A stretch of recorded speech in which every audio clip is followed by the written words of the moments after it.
పీకే fans అని కాదు, ఈ రీమేక్స్ ఇప్పుడు ఆగిపోతున్నాయి. ఇంకా చెప్పా కదా, బౌండరీస్ అన్ని వెళ్ళిపోతున్నాయి. ఇంకా రీమేక్స్ ఎవరు చూస్తారు, ఒరిజినల్ చేసేస్తున్నారు. ఎందుకంటే మల్టిపుల్ లాంగ్వేజెస్ లో రిలీజ్ అయిపోయినప్పుడు ఇంక రీమేక్ అన్న పదం అదే, అంతా ఉండదు తర్వాత.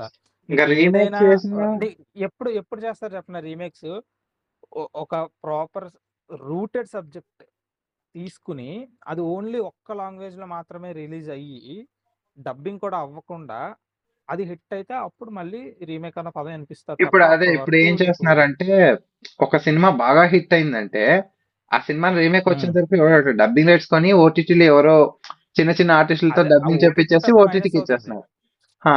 సో ఉమ్, అండ్ ఇప్పుడు రీమేక్స్ కూడా పెద్ద స్టార్స్ ఇప్పుడు అందరు ఇంకా, ఒకవేళ సింగిల్ లాంగ్వేజ్ రిలీజ్ అయినా సినిమా హిట్ అయిందంటే మనం లాగరు. ఏ లాంగ్వేజ్ లోనే ఆగుతారేమో కానీ తెలుగు వాళ్ళు మాత్రం పక్క సినిమా బాగుందంటే వెళ్ళిపోతారు. ఇంకా చెప్పాలంటే కొన్ని కొన్నిసార్లు మన సినిమాల కంటే వాళ్ళ cinema same story, same concept, same screen play తో తీసిన మన సినిమాల కంటే వాళ్ళ సినిమా